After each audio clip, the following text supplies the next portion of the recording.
right, welcome in another episode of Off-Season Grades. And today, not only do we look at a new team here, the Fighting Illini in Champaign, but we introduce a new member of the Field of 68, and really pleased to do that, Mike LaTulip, who happens to be a former Illini. And Mike, first of all, welcome to Field of 68. I can't wait to have you on this year, and you're going to kill it. You're going to kill it. Big Ten, we know you know your Big Ten. Now you got to expand your range a little bit here this year. Look, I've been watching basketball for as long as I can remember. So the national coverage shouldn't be an issue. My wife is going to have to bear with me, probably watching even more games than I'm already used to, but I'm excited, man. I appreciate the opportunity as always. No, can't wait. Can't wait. All right, let's get to your Fighting Illini. That's what we're here for today. At the end of this, I'm going to put you to the test here and make you give a grade, and you can't be too soft. All right. I know Brad Underwood's a little bit scary. Okay. I know he can be a little intimidating, but you're faster than him. You're faster than him. So if he does come after you, I think you can get away from him. But let's go through a little bit of kind of what transpired for this team, which a lot did over the offseason. Obviously, you're losing, most of your team. Terrence Shannon Jr. gone, Coleman Hawkins gone, Marcus Domask gone, Quincy Guerrier gone, Luke Goody gone. And they brought in a bunch of transfers as well, some freshmen. Highlighted Kai Boswell comes back home to Champaign, and we'll see what he can do as a quasi-combo guard. Trey White comes in from USC, talented kid, former top 50 player. Kerry Booth, talented big guy with a lot of upside, comes in from Penn State. You got a few freshmen as well. Will Riley being a late addition, highly touted kid. Morez Johnson. I'm not going to try to pronounce it. Well, maybe I'll try to pronounce the kid from Lithuania. Kasparas Jakashunas. I should know this because good. I spent a week plus in Lithuania, so I should be able to get these things down. But all right, first of all, your overall take on just how they've revamped this roster, because again, last year, this was a team that with Terrence Shannon Jr., we saw it. They got blown out by UConn, but everybody got blown out by UConn. They were really good for the most part last season, especially when they had Terrence Shannon on the court. Yeah, look, first order of business after an Elite Eight is trying to ensure that your program doesn't take a step back, right? And we've seen historically, even let's just do the portal and NIL era, right? On average, when you look at Elite Eight teams, on average, 2 of them from the previous year don't make the NCAA tournament the following season. So you want to, by all accounts, try to avoid that. And they've done that. I think they've done it in a different way. I thought last year really pot committed to getting older players and getting to that second weekend come hell or high water. I just think that's a box they wanted to check. That team last year, you talked about Terrence, you talked about Marcus Domask and Quincy and Coleman. Like, that team had such a high floor, and that's just the nature of it when you have older pieces. And I thought this offseason was much more of, I thought, like a cohesive long-term and short-term plan where, they've balanced being able to, I think, win now while also getting carryover year to year with the younger pieces that they get, right? Because 2 years ago, or I'd say 3 seasons ago, right? Coburn leaves, Frazier leaves, Plummer leaves, and you're left with, I think, 10% to 14% of your scoring and minutes returning, and you're in the same spot this year, where Ty Rodgers and Dre Gibbs-Lawhorn are really your only 2 returning contributors. So they had a lot of work to do, and we'll get into all that, but I think you got to be happy if you're Brad Underwood, because you're at least in the conversation again. And that's all you can ask for with the production that you've lost, being in the conversation again to compete for the league. So where were you at with Coleman Hawkins? Were you in the camp of it had kind of run its course? Because they didn't put a big money offer in front of him like Kansas State and some of these other schools when he put his name in the portal, went through the process. NBA draft, withdraws. A year ago, he didn't put his name in the portal, so he kind of had to settle for, he had no leverage. This year he had the leverage, but it seemed like both sides kind of came to an agreement that, you know what, this thing has run its course. Move on. We're not going to be all that upset if you do move on. Go ahead, make more money than we're going to offer you here, and we're gonna flip the page on this one. I was a huge Coleman Hawkins fan.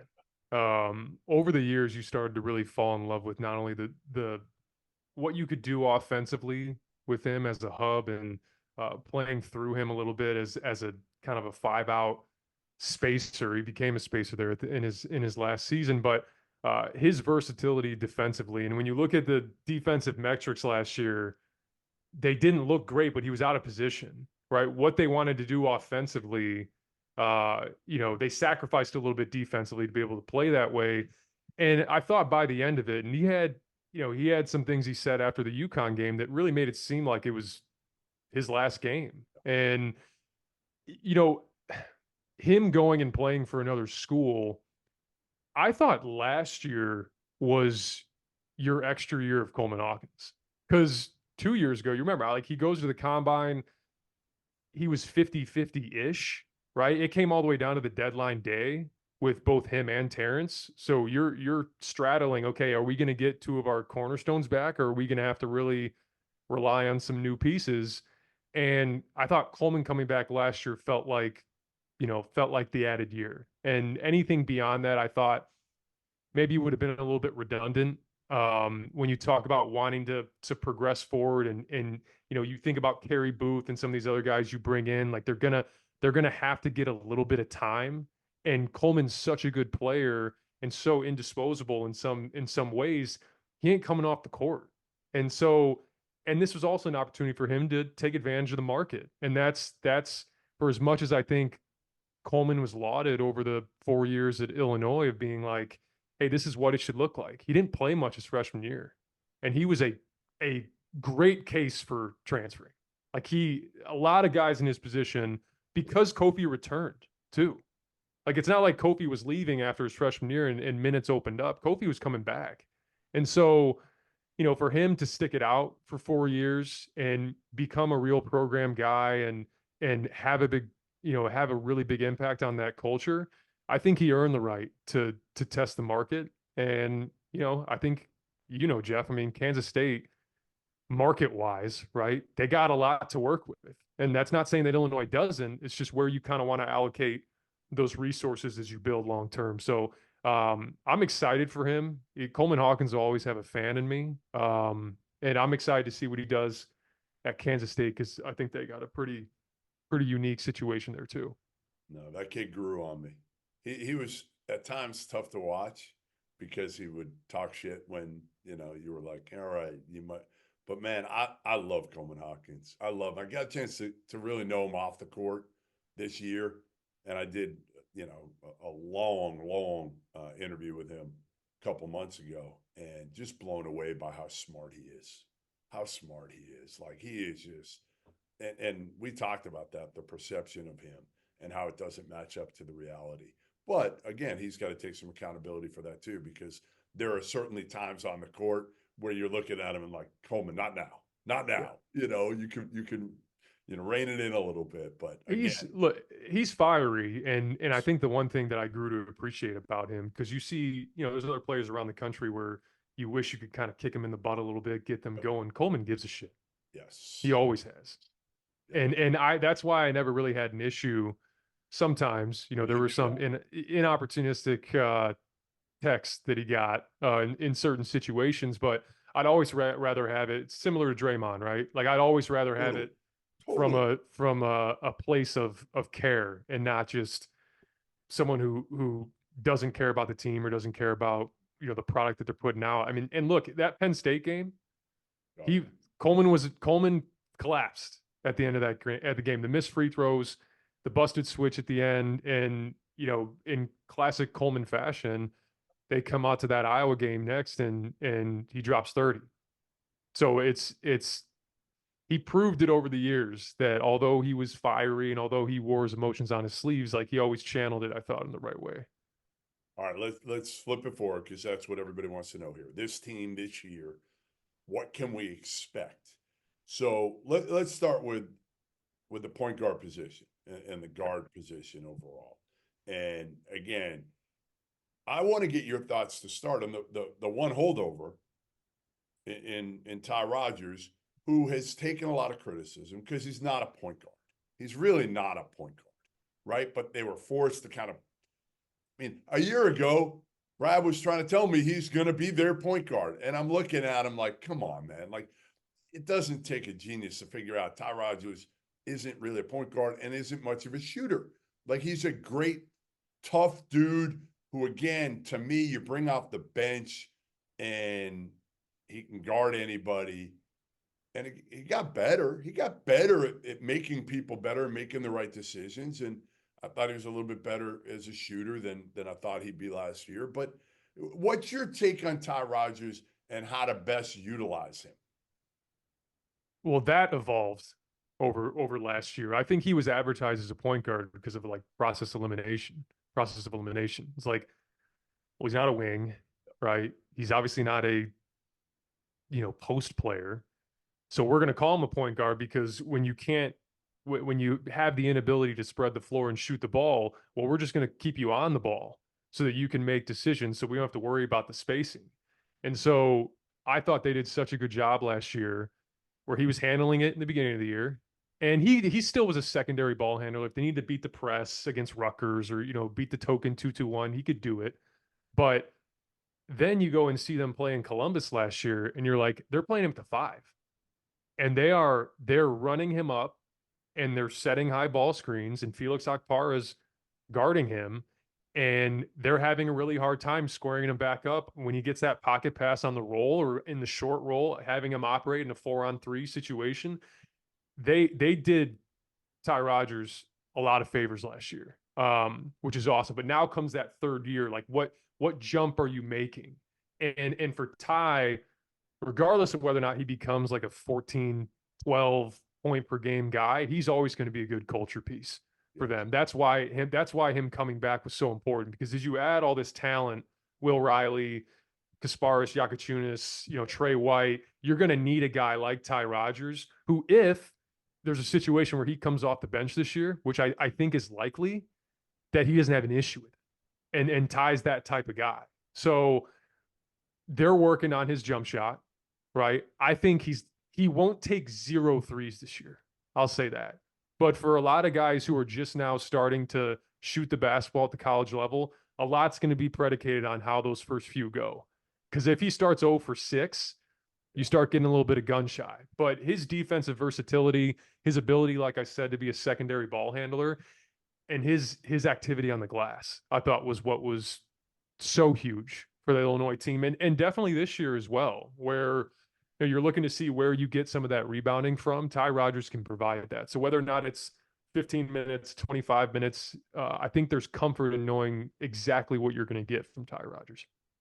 All right, so then the big question becomes, and you've got 2 options. I mean, that's kind of the beauty of this right now, is you got a couple options at the point, right? Colin Boswell, and again, in full disclosure here, like, I graduated from Arizona, so I follow him closely. Yeah. And a year ago, Tommy Lloyd, they really tried to get Nembhard to be their top point guard. They missed, and thus Boswell was kind of thrust into that, he's going to be the starting point guard role.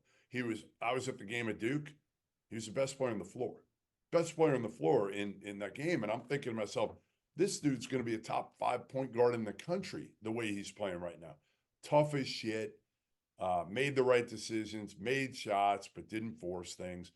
And then it kind of just went downhill from there for the most part last year. It was not a great year for him. And again, I'm not sure that Arizona was upset at all that he decided to transfer back. In fact, I think that was probably part of the plan, right? Like, hey, you're probably not going to be the guy here, so go hit the portal.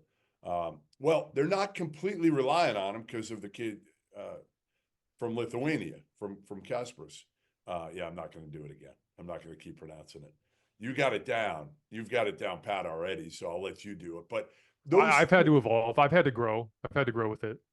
those two guys, though, do you anticipate they're going to battle for the starting point guard? They're going to play together. Like, do you have any feel for how this thing's going to play out? I think they're going to play together. I think Yakachunas has proven over the years, and look, this isn't. People got to understand when you play at the international level he played at, right? This is the guy that played in the ACB at 16, right? One of the best leagues in the world, and was on the EuroLeague team for Barcelona. Didn't play a ton, but to be in that on that team and be around those guys, this isn't like a normal freshman coming in. So I think they're going to play together because I truly think Boswell is better suited as an off-ball guard. I think he's capable. Like if you need to in certain situations, say, hey, like Kylan, we need you to handle it. I think he's capable of it, but kind of, and I know I'm not pandering here to the Boston side of things here, but I envision like a Drew Holiday type of role for him, like that archetype where, it's hard to touch Drew's level defensively, but Kylan can be really, really good and really effective on the ball defensively. And then offensively, much like Drew was for the Celtics this year, right? Be a secondary ball handler. The ball's going to be in Jalen's hands. The ball's going to be in Jason's hands. And, so put yourself in position to be a really good cutter, which he is. Like if you go back and watch that Michigan State game last year, he got Tyson Walker 3 or 4 times on back cuts. Like he just has such a good spatial awareness on the perimeter, in the corner, and that is all unlocked when you play with a facilitator like Yakachunas. Yeah. Right. I think the ad, and I'll transition here, right? Like the ad of Kasparis makes the rest of this roster make sense. Right. Because I don't think you were going to say, hey, we want Trey White to be like our primary ball handler, primary guy. I don't think you really wanted it to be Kylan Boswell, even though, those guys may be capable of it, but what's your true ceiling as a team if that's the case? And Will Riley, same thing. Like what Kasparis allows all those guys to do is fall back into their natural positions. Yeah. Right. Those guys can just operate. They don't have to overextend. Because I thought where Kylan ran into inefficiencies, where Trey White ran into inefficiencies over the years, was having to overextend themselves offensively. And, Kylan is a guy that hovers around that 40% mark from the field.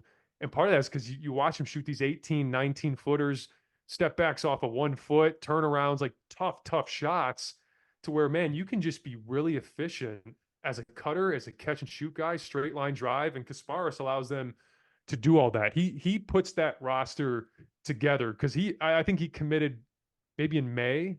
And it's like to that point, right through April, you're kind of like, okay, who's going to be the guy? Like who's going to be the guy to where you can properly allocate roles for this team? Because role allocation is important when you return only 2 guys. So who's going to be the guy and who can be the guy everyone plays off of?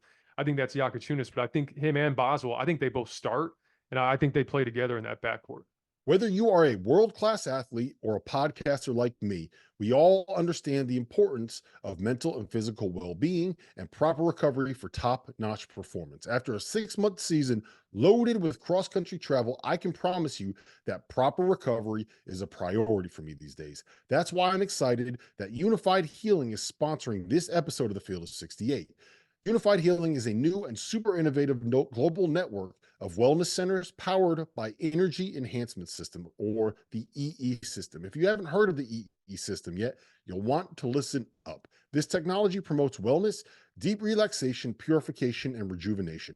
Whether you're here in New Jersey or at one of the hundreds of other locations across the globe, access to a center is easy and affordable. If you're interested in experiencing the EE system technology for yourself, go to unifiedhealing.com/unified68 to learn more and find a center near you. That's UNIFYD healing.com/UNIFYD, the number 6, the number 8. No material or testimonials on the Unified Healing website are intended to be viewed as medical advice or as a substitute for professional medical advice, diagnosis, or treatment. Always seek the advice of your physician or other qualified healthcare provider with any questions you may have regarding a medical condition or treatment, and before undertaking a new healthcare regimen, including the EE system.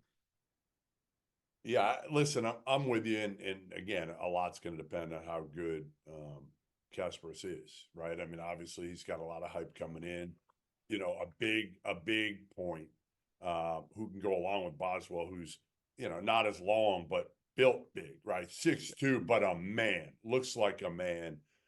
So those two, I think, can certainly play off one another. What's your take on the front court of this team? And again, I love Kerry Booth and his potential, but I question also why he would transfer after 1 year at Penn State. Like, I didn't quite understand that, especially when his father's a general manager of an NBA team. I was like, really? You're not going to stick it out? You're playing, you know, 20 minutes a game as a freshman. You know, and then Trey White, talented. We know that. Obviously, again, you know, the Johnson kid, you got the transfer from Evansville, you got Will Riley. They got a lot of options here and a lot of talent, a lot of high upside talent here. But one guy we didn't mention is the guy I think that'll start at the 5, and he hasn't arrived yet on campus. Is Tomislav Ivisic, and Ivisic, you know, everybody kind of draws the comparisons to Big Z, right, to his brother, and they're just different players. I think between the two, Tomislav is more of I think a functional college basketball player when it comes to, you know, Big Z's probably a little bit more athletic. He's probably a little bit taller. And, you know, if he does make it to the next level in the NBA, he'll probably do wonders for him playing in a little bit more space.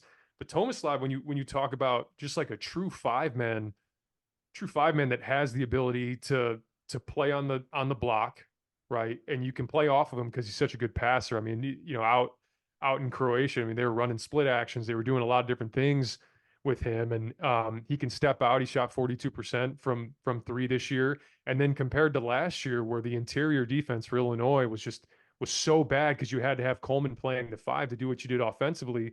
Now you got a 7'1" guy down there that he's not Wembanyama, right? But like he's 7'1" and he has size, and that's just, you can play single coverage against against Ballo, against some of these other guys in the league. And what that does, allowing you to stay home, is huge. And then Kerry Booth, you know, I love the addition, but you're right. I mean, Micah Shrewsbury is a heck of a coach, playing at Notre Dame last year.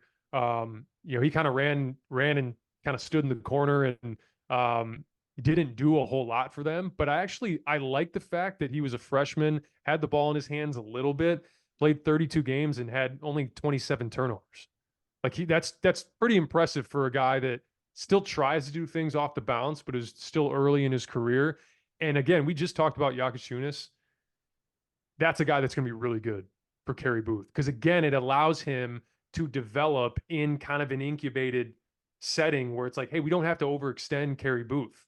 Like, be a catch and shoot guy, right? Use your length on the offensive glass. If you need to straight line drive, guy runs you off the line, you can do that and he can finish. Like, I like the additions. Humrickhouse is another one from Evansville that we'll see if he ends up getting that starting 4 spot, or if, you know, he ends up coming off the bench. But that's a knockdown shooter with a quick release. And I've grown to really like what they did in that front court, because Merez Johnson's another guy where let's say he plays 14 minutes a game this year, he may end up having 5 rebounds a game in those 14 minutes. Like he has that type of motor. So they have more optionality with their front court than I think they did in previous years. You know, obviously you had Kofi, and then kind of ushering in the Dane Danger and Coleman Hawkins side of things. Like Coleman's more of a versatile piece than maybe anyone you have on the, you know, at the 5 spot, 4 or 5 spot, but they just can play in a lot of different ways this year. I think that's only going to help them. I think I screwed up and said that Booth played at Penn State. His dad did. Yeah. His dad played at Penn State. Yeah. Big Z, Ivisic, this one, the other difference is he comes in and he's 21 years old. That's the other part. You don't get that often with these international guys. Generally, you're going to get a kid who comes in, you know, 18 years old, and the adjustment's going to be a lot harder. I think for a 21-year-old, again, who's played, who a lot of people told me, like, they were surprised he was going to be able to come over and play and be eligible, because they were like, really? He's played pro ball for a while here. How is this going to work? Well, it's going to work well for Illinois because, again, they get a guy that's not a kid. You know, he's 21. He's big, he's strong, he's skilled. Where his brother came over last year and again was ineligible for the first part of the year. And I think you could see it. Like he was great coming out of the gates, and then it was like the roller coaster, right? Now, again, any player coming over internationally is going to go through an adjustment. They are. It's just, whether it's the language, obviously being on campus, different things they're going to have to adjust to. But I think this kid's going to have a lot easier time because he's 21 years old. I agree. And he was playing in a heck of a league. I mean, that Adriatic League and some of the teams that you're playing against, I mean, you got former NBA draft picks, right? I'm watching, he's going against Joel Bolomboy. He's playing against Frank Kaminsky, some of the guards in that league, PJ Dozier, Yogi Ferrell. Like there's just a lot of talent in that league and some grown men. And he didn't look out of place. He looked apart. Like and that's why I don't see him having a tough time adjusting. Like you said, 21 years old. He's a guy that, although I think will technically be a freshman, he's ready to go out of the box. I think you can plug and play and don't have to worry about him getting up to speed because he's played at a high level. He processes well for a big man. And I don't know, I'm really excited about him. I am. And it's just, I think the national discourse around Illinois, because you get some of the international guys, there's just sometimes they can go a little bit overlooked because some people aren't sitting there, and I don't blame them, sitting there on Synergy watching, Adriatic League games. All right, what are the realistic expectations of this team this year? Because the fan base, we know, they're crazy. They're crazy. Yep. They're looking at the roster and they're thinking probably, why can't we duplicate what we did last year? Well, I mean, you did have Terrence Shannon Jr., who was probably the second best player in the country for the first part of the season.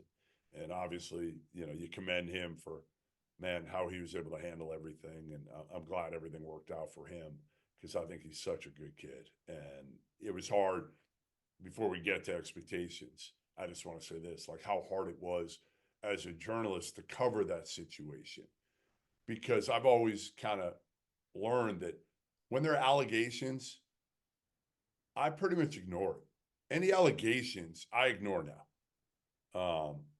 But again, when it goes to a trial, you got to be careful. You got to be careful as a journalist. I know, you read through some of the stuff and a lot of people are trying to tell me, well, it's all bullshit and everything. I get it, but it still went to trial. And you got to let that kind of play its course here. And then, but I can't come out here and say, and I did kind of say, hey, listen, judging by my personal experiences with Terrence Shannon Jr., I was very, very, very surprised of the charges, the allegations, all of it.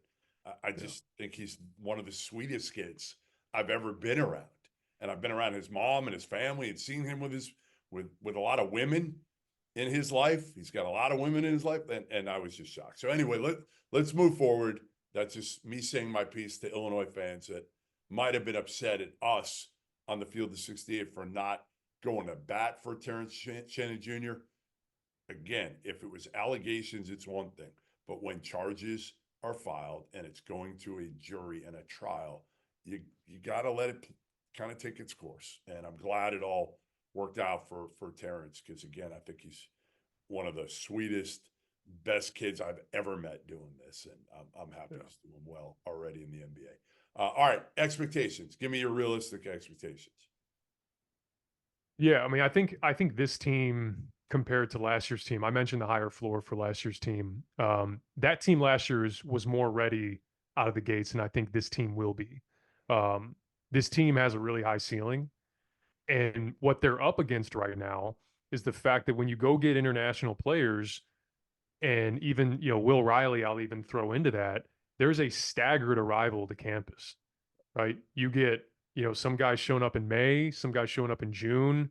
I think Kasparis was like mid to late June. Will Riley arrived after the 4th. Avicic hasn't gotten there yet, but should get there soon. Like there's a lot that they have to cover, and they have to have a really good fall, like a really good fall to really try to tie this together, to have some success out of the gates. But what I will say is I love their non-conference schedule. They scheduled tough, and they should, because there's other teams that have not. And I think what you'll find throughout that non-conference schedule is when you schedule teams that are really good, you find out what you have sooner, right? It's not, it's not playing against, lower level, mid-major, low major opponents where this guy scores 18 points and you start thinking, hey, that's our go-to guy, when you put him against a high major team and it's a little bit different with the size and the physicality. So they'll figure out what they have quick, I think. But it's going to be a little bit more of a process than it was last year.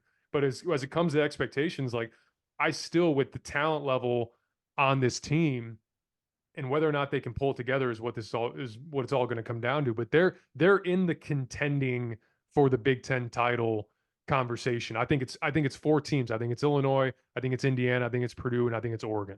I think those are the four. And then that next middle batch is a lot of teams. But Illinois has, I think, done really well this offseason, putting themselves back into that conversation. And again, to tie it back to the beginning, after an Elite Eight appearance and you lose 90% of your scoring and of your production, for us to be sitting here and talking about this and for it not to sound outlandish for them to compete for a Big Ten title, I think tells you all you need to know in terms of what Brad Underwood and that staff has done this offseason, and I think what the expectations should be. Yeah, I'm with you. I mean, they should be in the top, 4 or 5 in the Big Ten. They could finish, if things go perfect, they could win the Big Ten. If they don't, I still think they're a team that finishes somewhere in the top 5, even if they don't. I trust Brad Underwood now. And I think the combination of Brad and what he's built there and how he's evolved, and also the NIL component. Let's face it, they have NIL. There's the haves and the have-nots, and they're not at Indiana level, but they're not that far off either. They're probably, if you look at it in the Big Ten, they're in the top, 3 or 4 for sure when it comes to NIL. And if you're that, you're a player here, and that's why they've been able to put together the roster they have, right? I mean, ultimately, you look at some of these other schools in the Big Ten, and you're like, they just don't have enough NIL to be able to load up with this type of depth too. Like that's to me where I really like this roster, is the pieces, and they're differentiating pieces. Like, I love that. You talked about it earlier, the fact that you can go with a lot of different lineups based on matchups. Yeah. I mean, you hit on a good point there, because this may be a conversation that ends up happening later on as we get more and more into the NIL world. But I think when you're grading coaches, right, and grading off seasons, it's never really publicized what the NIL pool is. But I think how you optimize the funds that you have is as important as just who you get, right? Because I think Trey White was a bargain get. Like, this is a guy, you mentioned it, top 50 guy. I thought just was surrounded by a lot of dysfunction last year at Louisville. That goes without saying. Kylan Boswell, it wasn't a crazy number, right? To get him, and I think you get a lot of value out of that. Like, you didn't go out and have to, pay $1.2 million to someone you're like, hey, we hope they're a first team all Big Ten guy. And they went early for those guys. And I thought that helps, right? You have to be smart in how you handle the portal. And I thought, again, it was one of those things where if you went early and got some guys, you were going to underpay in a way. Yeah. And then the numbers started to move up. And then at the end, obviously, it got a little crazy with supply and demand, right? Even with Coleman. Coleman getting $2 million, great Osibor. If you were big and you went late, it's always like they tell you to do years ago, right? As a high school recruit, I would always tell kids, if you have the leverage, wait till the end, wait till April, because everybody's going to go after you at that point. It was kind of the same with the portal, but they went and they got Boswell early enough and Trey White early enough and Booth. And you're right, like, they underpaid in some respects, comparatively speaking, to what those guys might have went for 3 weeks later. All right, let me get you with a grade. Yep. I'm gonna put you on it here. If you want, I'll go first. I got no problem going first, and then you can jump in. But I think they got a B+ for me on what they did in the offseason. Again, time will tell, right? Like, it's hard to know because of the international guys and you know, Colin Boswell, how he does with some pressure coming home, and Trey White, you know, there's been some, like you said, some dysfunction, and like, but I think they've obviously done a really good job. I mean, to me, B+, you could even maybe say A-, and I wouldn't argue with you. I'm at an A-. Good. And I want to add 2 extra points to this because I think it ties together the whole offseason for them. You know, the only thing I think missing was probably like a proven high level, high major scorer. You know, but you have to consider, I think, the full package when you grade Illinois. The transfer pickups, obviously, you know, both Riley and Yakuchunas, like those were offseason, and Avicic, like those were all offseason adds as well. Like that alone, I think would give them a good grade coming off an Elite Eight, putting them back into the conversation. But I think it's the way, like I talked about at the beginning, right? Setting yourself up for the future with some of these guys that they got that can be multi-year guys, and the inroads that they've made internationally.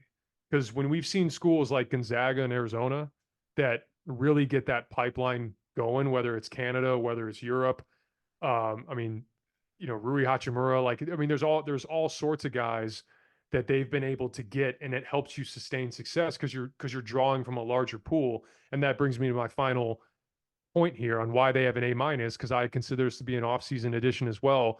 And maybe the biggest off-season addition when you talk about long-term is Orlando Antigua.